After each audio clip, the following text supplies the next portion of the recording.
नेपाल राष्ट्र बैंक देशकै अर्थतन्त्रको भनौँ न एक किसिमले मेरुदण्ड जस्तो संस्था। तर हेर्नुस् त 1 महिनाभन्दा बढी भइसक्यो, नेतृत्व नै छैन। यो पदपूर्ति गर्न अब भर्खरै प्रधानमन्त्री ओली र प्रमुख प्रतिपक्षी दलका नेता देउवाबीच लामो राजनीतिक छलफल भयो भन्ने खबर आयो। आज हामी यही विषयमा अलिकति गहिरिएर कुरा गरौँ। एउटा भर्खरै छापिएको समाचार रिपोर्टलाई आधार मानेर यो नियुक्ति प्रक्रियाको भित्री कुरा के हो, के मोड आए त्यो बुझ्न खोज्ने हो। खासमा ढिला किन भयो, अनि राजनीतिक तहमा केही समझदारी बन्यो कि को छन् चर्चामा, अब कसरी अघि बढ्छ, यिनै कुरामा स्पष्ट हुने प्रयास गरौँ न। हो नि, केन्द्रीय बैंक जस्तो ठाउँमा गभर्नर पद यति लामो समय खाली रहनु यो आफैमा अलि गम्भीर विषय हो। अझ अहिलेको आर्थिक अवस्था हेर्दा त यसको महत्त्व झन बढी छ। अनि आइतबार साँझ प्रधानमन्त्री र कांग्रेस सभापति देउवा बीच झण्डै 1 घण्टा यही विषयमा कुरा हुनुले दुवै पक्षले यसले प्राथमिकता दिएको चाहिँ देखिन्छ। यो खालीपनले पक्कै पनि बैंकको काम कारोबाही नीति निर्माणमा अलिअलि असर त पारिरहेकै होला। कुराकानी त भयो भन्नुभयो, तर यहाँसम्म आइपुग्न यति समय किन लाग्यो त?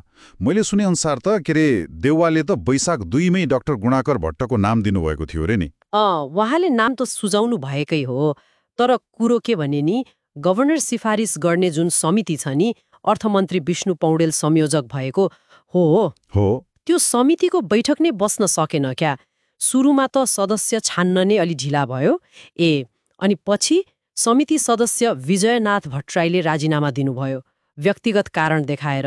हो र? अनि उहाँको ठाउँमा फेरि सरकारले निवर्तमान गभर्नर महाप्रसाद अधिकारीलाई नै नियुक्त गर्यो।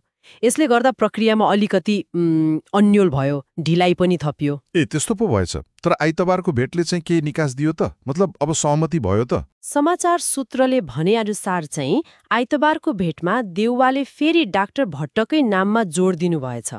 अनि यसपटक प्रधानमन्त्री ओली पनि सकारात्मक देखिनु भएको छ अरे। उहाँले अब यो प्रक्रिया लम्ब्याउनुहुन्न, आउँदो बिहीबार मतलब वैशाख 25 गते त्यो मन्त्री परिषद बैठकबाट गभर्नर नियुक्त गर्ने आश्वासन नै दिनुभएको छ भन्ने कुरा छ। यो एक किसिमको राजनीतिक समझदारी नै हो भन्नु पर्यो। भनेपछि त अब लगभग पक्का भयो भन्न मिल्यो, डाक्टर भट्ट नै गभर्नर बन्ने कि अझै केही छ अड्छन्, प्रक्रियागत कुराहरू? खै, पक्का भन्न चाहिँ अलि हतार हुन्छ कि यहाँनिर एउटा एकदमै महत्त्वपूर्ण प्रक्रियागत गाँठो छ, जसले गर्दा अझै ढुक्क हुने अवस्था छैन। कस्तो गाँठो? डाक्टर भट्टले वैशाख 5 गते नै राष्ट्र बैंकको कार्यकारी निर्देशक पदबाट राजीनामा दिनुभएको हो नि। हो, त्यो राजीनामा अहिलेसम्म स्वीकृत भएको छैन क्या। अनि त्यो स्वीकृत गर्ने अधिकार अहिले कायम मुकायम गभर्नर निलम ढुङ्गानालाई छ। उहाँ आफै पनि त दौडमा हुनुहुन्छ भन्ने हल्ला छ नि, होइन र? हो, बजारमा चर्चा त त्यस्तै छ, तर त्यो पुष्टि भएको कुरा त होइन। तर मुख्य कुरा के हो भने राजीनामा स्वीकृत नभइकन नियुक्ति अघि बढायो भने पछि कानुनी प्रश्न उठ्छ कि भन्नेमा चाहिँ राजनीतिक नेतृत्व सचेत देखिन्छ। हो, त्यो त ख्याल गर्नै पर्यो कानुनी कुरा। तर यसले त झन् अल्झायो नि प्रक्रियालाई। पहिला डाक्टर भट्टको योग्यतामै केही प्रश्न उठेको थियो र? उहाँको योग्यतामा प्रश्न उठाएर एउटा पूरक निवेदन परेको थियो अदालतमा, तर त्यो खासमा उहाँ लक्षित नै त थिएन।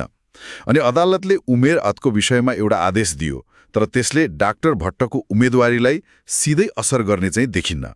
मुख्य अडचन भनेको अहिले त्यही राजीनामा स्वीकृतिको नै हो। त्यसो भए डाक्टर गुणाकर भट्ट को हुनुहुन्छ खासमा? उहाँको पृष्ठभूमि कस्तो छ? त्यसले पनि केही भूमिका खेलेको होला नि यो छनौटमा। डाक्टर भट्ट राष्ट्र बैंक भित्रै काम गर्नुभएको अनुभवी मान्छे हुनुहुन्छ। कार्यकारी निर्देशक हुनुहुन्थ्यो। उहाँले अमेरिकाबाट अर्थशास्त्रमा पीएचडी गर्नुभएको छ। गभर्नर पदको लागि यो निकै राम्रो योग्यता हो। अनि पहिले प्रकाश शरण महत अर्थमन्त्री हुँदा उहाँको आर्थिक सल्लाहकार पनि हुनुहुन्थ्यो। कांग्रेस नेता हुन् नि महत। हो त है। अनि सोमबार बिहान उहाँले सभापति देउवालाई भेटेको पनि खबर छ। फेरि अर्थमन्त्री पौडेलले पनि देउवालाई भेट्नु भएको छ। हुन त त्यो भेटलाई बजेटको सन्दर्भमा भनिएको छ। अब नियुक्ति प्रक्रियाको औपचारिक पाटो चाहिँ कस्तो हुन्छ त? समितिले 3 जनाको नाम पठाउने अनि मन्त्री परिषदले 1 जना छान्ने, त्यही हो नि? हो, प्रक्रिया त त्यही हो। अर्थमन्त्री संयोजक भएको समितिले 3 जना योग्य उम्मेद्वारको नाम क्याबिनेटमा पठाउँछ। अनि क्याबिनेटले ती 3 मध्येबाट 1 जनालाई गभर्नर नियुक्त गर्ने हो। तर अब जसरी प्रधानमन्त्री र देउवा जस्तो शीर्ष नेताबीच डाक्टर भट्टको नाममा लगभग कुरा मिलेको देखिन्छ नि, हो त्यसले गर्दा अब समितिले पठाउने 3 नाममा उहाँको नाम पर्ने र अन्तमा उहाँ नै नियुक्त हुने सम्भावना चाहिँ एकदमै बलियो छ। तर फेरि पनि गाँठो त्यही छ, उहाँको राजीनामा समयमै स्वीकृत हुन्छ कि हुँदैन भन्ने कुरामा। ल, यसलाई अलि सारमा भन्दाखेरि कस्तो देखियो भने राजनीतिक तहमा डाक्टर भट्टको नाममा लगभग सहमति जुटेको जस्तो छ। नियुक्ति गर्ने एउटा डेडलाइन जस्तो पनि तोकियो, वैशाख 25। तर उहाँको त्यो कार्यकारी निर्देशक पदबाट दिएको राजीनामा स्वीकृतिको प्रक्रियागत अडचन छँदैछ।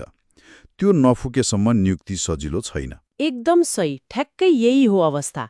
एकातिर राजनीतिक इच्छा शक्ति देखियो, तर अर्कोतिर संस्थागत प्रक्रिया पनि त पूरा गर्नु पर्यो नि। हो, यही प्रक्रियागत पक्षले गर्दा अहिले नै 100% भन्न सकिन्न। समझदारी अनुसार त बुधबारसम्म राजीनामा स्वीकृत गराएर बिहिबार नियुक्त गर्ने भन्ने होला। तर यो योजना कति सफल हुन्छ हेर्नै पर्छ। त्यसो भए यसले के देखाउँछ त? देशको यस्तो महत्त्वपूर्ण निकायको नियुक्तिमा पनि राजनीतिक सहमति भएर मात्रै नहुँदो रहेछ, प्रक्रियागत कुराले पनि रोक्न सक्ने रहेछ। निश्चय पनि यसले के देखाउँछ भने नि, राजनैतिक इच्छा शक्ति मात्रै सपथोक होइन। जुन स्थापित प्रक्रिया छ, कानुनी प्रावधानहरू छन्, तिनको पालना पनि उत्तिकै महत्त्वपूर्ण हुन्छ। अब सबैको ध्यान चाहिँ बुधबारसम्म के हुन्छ भन्नेमा हुन्छ। डाक्टर भट्टको राजीनामा स्वीकृत हुन्छ कि हुन्न, हो यो सानो देखिने प्रक्रियागत कुराले नै अबको बाटो कस्तो हुन्छ भन्ने तय गर्छ। यहाँनिर एउटा कुरा सोच्न सकिन्छ है, यदि कुनै कारणले खै के हुन्छ र, तर भनौँ न बुधबारसम्म यो राजीनामा स्वीकृतिको कुरा मिलेन भने, अथवा अन्तिम समयमा गएर राजनीतिक समझदारीमै केही तलमाथि भयो भने, तब देशको केन्द्रीय ब्याङ्कको नेतृत्व छान्ने यो प्रक्रियाले कस्तो मोड लिएला? यो आउँदो केही दिन चाहिँ निकै चासोको विषय हुने देखियो।